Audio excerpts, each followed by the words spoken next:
So we're coming pretty close to the end of the movie marathon, and it's been a fun ride here and there for movies I honestly don't want to see ever again. I've been really looking forward to this one for the longest time, probably since the very beginning of the marathon. You want to know why? This movie is the only Marvel property to use the title Civil War and actually be good, and I want to figure out why that is. So, let's do this. And by this I mean the plot. After an accident while hunting down Hydra agents, the UN is preparing to put sanctions on the Avengers to prevent anything like the Ultron incident or the incident that just happened from happening again. In the middle of the peace talks in Vienna, the conference is bombed, apparently by the Winter Soldier himself, Bucky Barnes. Now Steve has to find Bucky, help prove he's innocent, all the while bypassing Avengers sanctions with Tony Stark on his case, and a new player, T'Challa, the Black Panther, getting involved, wanting to avenge his father, who was a victim of the bombings. Now, let's talk about the ultimate question. What does this movie do right this Civil War did wrong? Let's leave Civil War 2 out of this because that's a whole different conversation about what went wrong. You know what? Let's talk about this movie first. Alright? If you have to ask me what makes this movie work where the comic failed, if I really think about it, I have to say is they make the conflict a lot more personal.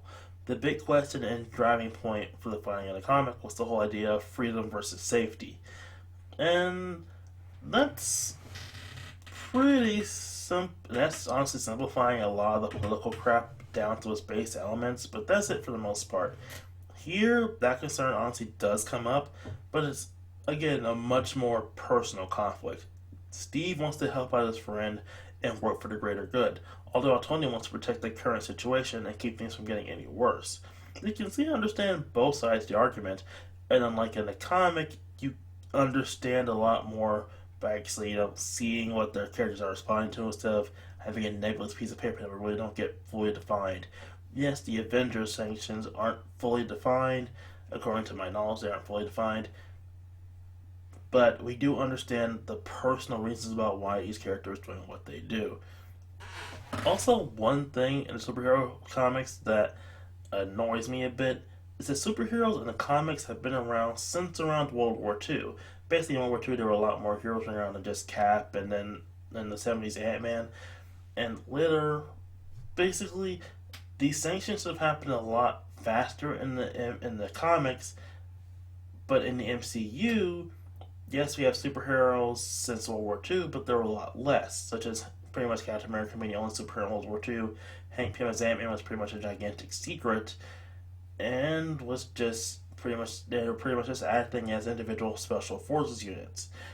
But aside from those two examples, superheroes are pretty much a relatively new thing ever since Iron Man took off in that iron suit of his. So, with that said, it's understandable that, especially after what went down with Avengers 2, this would happen. What I'm basically saying is the Sokovia Accords make a lot more sense than the Superhuman Registration Act, if only in terms of their respective timing. Before anyone mentions it, I know the Superhuman Registration Act is nothing more than the byproduct of the Mutant Registration Act from the X-Men comics, and they spent their entire time fighting against that. But you think we really have in the same universe where the X-Men are a thing, Iron Man's a thing, Spider-Man's a thing, blah blah blah blah blah blah blah, and you're just coordinating off registrations for one particular set of people? You'd think that you would eventually just expand that to everybody within about a year or two when you figure out, wait, Spider-Man's not a mutant, so Iron Man's actually just a guy in a suit of armor? What about that magic guy over there? You'd think you'd do that, but no, it takes you about a decade or two in terms of comics to actually get there. I mean that honestly because Peter Parker started off as a teenager and now he's like 26. So at least a full decade had to go by. And it's only now that they're getting into that. Seriously? Seriously, MCU? And oh yes. I don't mean MCU, I mean seriously, Marvel Comics. And oh yes. There's that lovely, lovely airport scene. Like, oh dear God, I needed this scene to exist in some way, shape, or form. If you can't tell by now, I love it. This is just great. The lineup, the posturing, everybody getting into position, the whole friend versus friend thing, the matchups that we get, the freaking power plays, all the conversations, all the character interactions. I love all of it. Possibly one of my favorite parts is that in the middle of all this craziness, Black Widow and Hawkeye are having this really chill as hell conversation while they're fighting each other. It's just really great.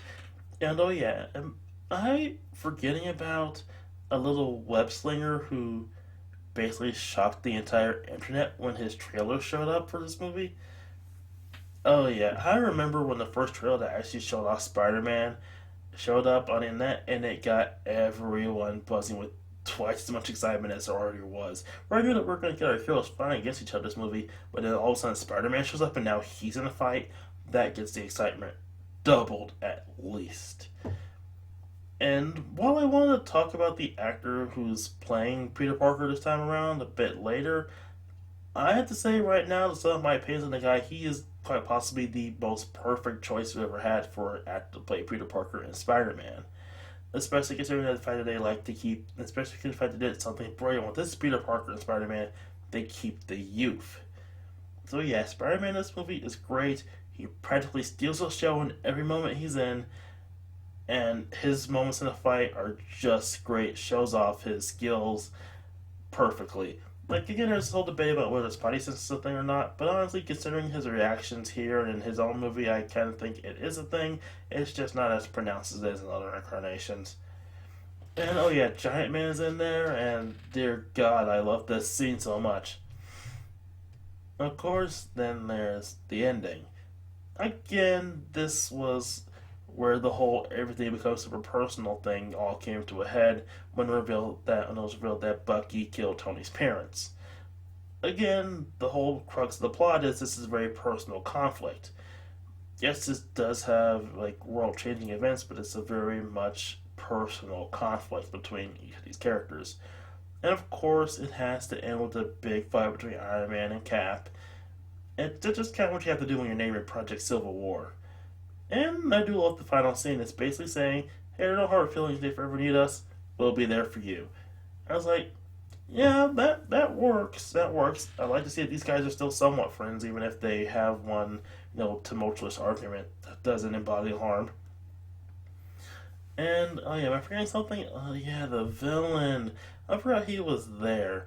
Honestly, again, he falls to the same trap as other MCU villains of not being all that interesting outside of some of the stuff he pulls off on screen. Oh, he does do a lot of interesting things and have his moments here or there. His whole masterminding plot is quite possibly one of the most brilliant things that the MCU's ever used. But again, he feels like a reference rather than a character. Again, he's so different from his comic book counterpart. I don't even think that calling him by that name even justifies it. So, yeah, he's honestly a very bad villain, but not a bad villain if you get what I mean. I don't mean that he's not evil or anything. He certainly is pretty evil, but it's a more concentrated fuck with this particular group of people kind of evil. Overall, cutting out all the political fat of the original comic book led to a much better adaptation by making the story a lot more personal. And if you're wondering, as a film, it works and is a complete must see. Now, as for another question about why it isn't just called Avengers 3, considering pretty much every Avenger shows up for this movie, well, the Avengers movies are more ensemble films, focusing on multiple characters and their various developments throughout the course of the movie, as well as some of the stuff from their own solo projects. While in this one, it's everyone's relationships and character motivations all go back to their relationship to Cap, how Cap affects them, as well as Cap himself. So with Cap being such a central figure to the overall narrative plot and how things move forward, it's understandable that it's Captain America 3 and not Avengers 3.